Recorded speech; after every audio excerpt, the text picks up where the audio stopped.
muito desse episódio. E quando eu digo igreja, eu incluo a gente também, porque tem uma cena muito bonita, né? Que os evangelistas pintam para nós de maneira muito intensa, muito forte. E é tão querida essa festa que no segundo domingo da Quaresma a gente lê de novo esse evangelho, né? Cada ano variando aí o evangelho que acompanha a gente durante o ano. Mas não só os evangelhos falam dela, mas também Pedro, na segunda carta de Pedro, segunda ou primeira? Segunda. Na segunda leitura a gente ouviu Pedro falando, olha, não foi baseado em fábulas, nós vimos, nós estávamos lá com ele. Né? Então, um acontecimento que marcou a vida dos discípulos, e a gente precisa entender bem por quê, para trazer isso para a gente, trazer para a nossa experiência de fé e para a nossa caminhada de vida. E todos nós ouvimos o texto, né, que tem algumas raízes importantes lá no Antigo Testamento. Por exemplo, quando Pedro fala assim, Senhor, vamos fazer aqui 3 tendas, uma para ti, outra para Moisés e outra para Elias. Isso está lembrando uma antiga festa do povo judeu, que era celebrada naquele tempo, no tempo de Jesus, a festa de Sukkot. Sukkot é o plural de Sukkot, que é cabana. Então, festa das cabanas. E essa festa lembra que o povo viveu uma parte da sua história no deserto. A casa do povo era um caminho. Então, era um povo andarilho, era um povo nômade. E esse povo viveu no deserto andando com Deus, e ali a experiência de ser povo de Deus foi amadurecendo neles. Então, o perfil de povo de Deus nasceu nesse caminho, a identidade do povo nasceu no deserto. Então, para eles era muito importante celebrar esse caminho, porque lá Deus estava caminhando com eles. Então, era uma experiência do próprio Deus que se manifestava junto do povo, no caminho, com a nuvem. Então, o povo andava pelo deserto, e uma nuvem acompanhava esse povo, abraçando, cobrindo esse povo, protegendo esse povo enquanto ele caminhava, protegendo os inimigos e guardando esse povo. Então, Deus estava caminhando junto com o povo. E tinha a cabana que era de Deus, onde ficava a Arca da Aliança. E também essa glória de Deus se manifestava na cabana, ou pela própria nuvem, ou pela coluna de fogo sobre a cabana. Então, essa glória que a gente vê em Jesus, ela se manifestava então lá no Antigo Testamento. Tem uma outra raiz ainda.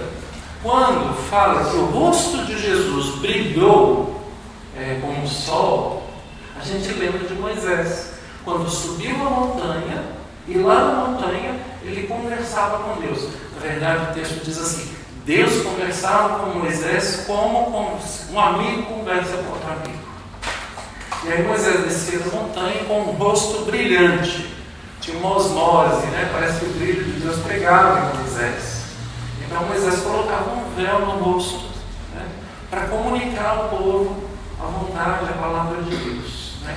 Paulo depois vai dizer assim, olha, eles liam a Bíblia com o véu, né, sobre a face. Nós lemos a Bíblia sem véu. Então, a experiência do povo do Antigo Testamento prepara isso que vai acontecer no Evangelho que nós ouvimos hoje. Né? E essa experiência que a gente vê hoje, ela é muito interessante, porque antes de subir o monte, Jesus fala que vai ser preso, torturado, crucificado, morrer e ressuscitar ao 3º dia. E depois que passa esse episódio de hoje, Jesus vai anunciar de novo a paixão. O Filho do Homem vai ser preso, vai morrer, vai ser torturado, vai morrer e vai ressuscitar. E esses anúncios da morte e da ressurreição que Jesus faz, pesam muito no coração dos discípulos. Eles têm dificuldade de assimilar essa experiência da cruz. A gente chama de escândalo da cruz. A palavra escândalo pode ser aqui trocada pela palavra tropeço. Uma coisa que faz a gente tropeçar no caminho. Então, esse escândalo da cruz a gente vai perceber, por exemplo, em algumas situações como nos discípulos de Emaús. Jesus, que não é reconhecido pelos 2 discípulos, caminha com eles, né? Mas Jesus fala da Sagrada Escritura tudo que se referia a ele. E só isso faz com que os discípulos consigam superar essa experiência da cruz. Então, meus irmãos e irmãs, voltando ao texto de hoje, eu diria assim: hoje somos nós que somos trazidos por Jesus até a montanha dessa celebração, dessa liturgia. E aqui nós, então, nos deparamos, tal como eles, diante da glória de Deus. E essa glória de Deus, né, que lá em Jesus brilhou como o sol na face do mestre, né, de Nazaré, aquele homem de Nazaré, de repente ele mostra essa identidade escondida na sua humanidade, né? Ele mostra isso. Hoje nos é revelada aqui. Nós fazemos essa mesma experiência, porque também nós estamos vindo de uma semana em que a gente escutou o anúncio da cruz na nossa própria vida, na nossa própria história. Hoje são muitas as cruzes que nós carregamos.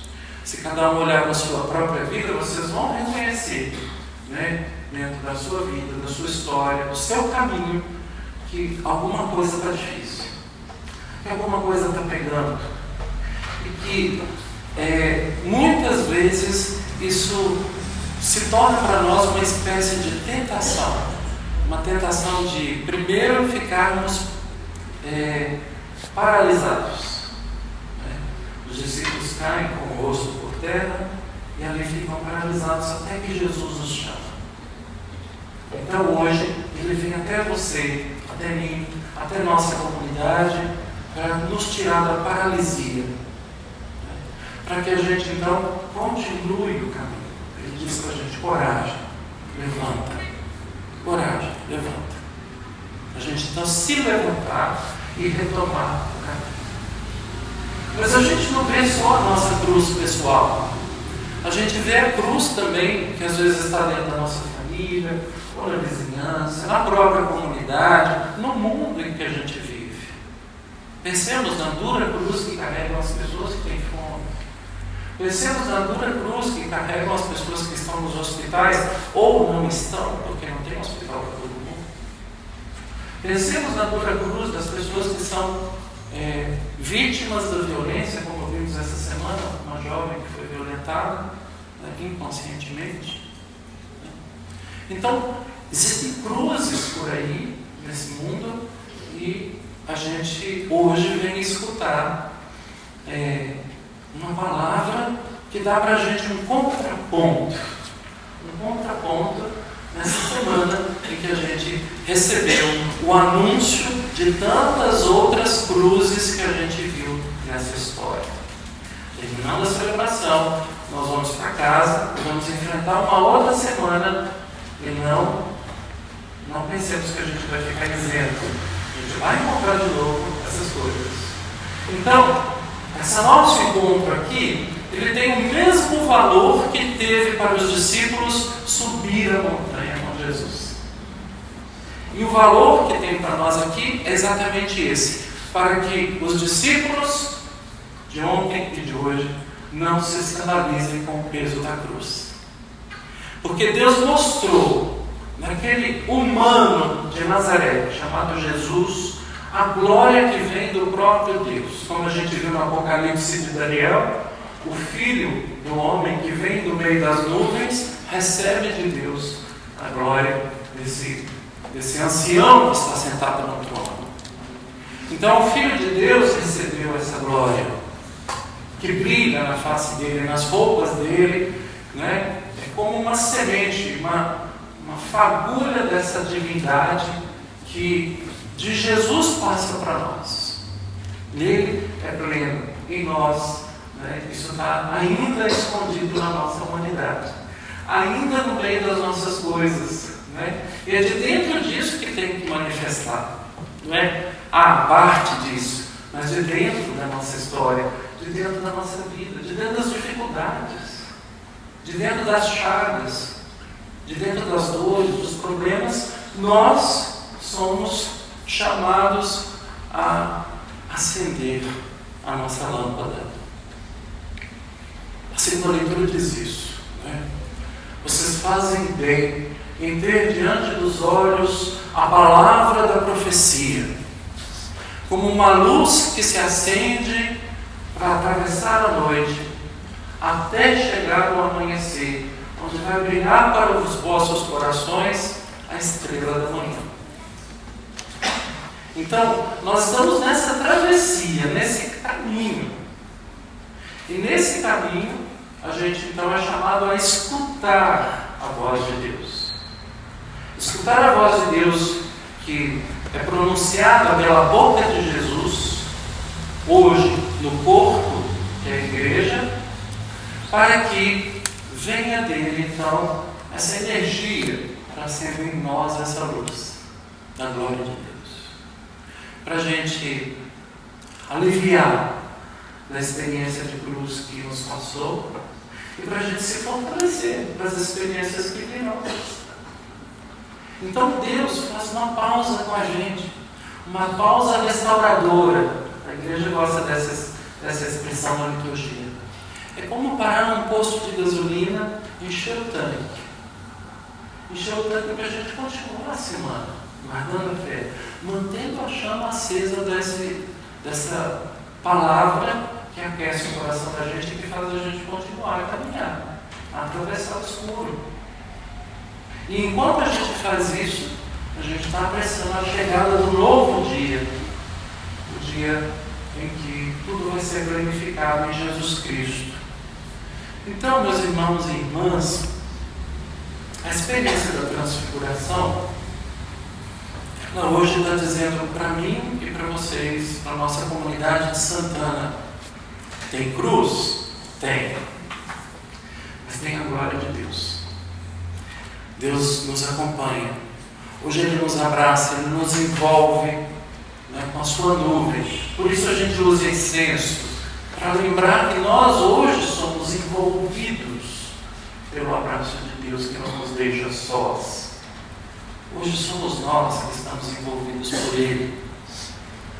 Hoje o rosto que brilha é o meu rosto, o de cada um de vocês. Toda hora que dói, toda hora que machuca, toda hora que é difícil. Então vem de dentro essa força que nos foi dada no batismo, que fez de cada um de nós membros do corpo de Cristo. Ele é a cabeça, nós somos o seu corpo, como diz Paulo. E se ele brilhou, nós também podemos então recorrer a essa força que brilha em cada um de nós. Mas voltando, não só em nós. A gente precisa sair daqui lembrando que há outras cruzes, que há outras experiências de dor e de sofrimento.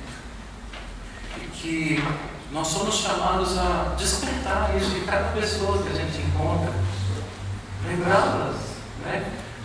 Como se fosse um gatilho, lembrá-las que de dentro delas há essa força de Deus em cada ser humano, ajudá-las, né, para que todo mundo acesse essa força que os acompanha, né, até a cruz e depois da cruz, a ressurreição. Que Deus nos ajude e nos fortaleça e nos torne então pessoas anunciadoras dessa glória de Deus que habita a nossa humanidade. Amém. Este é meu filho muito amado.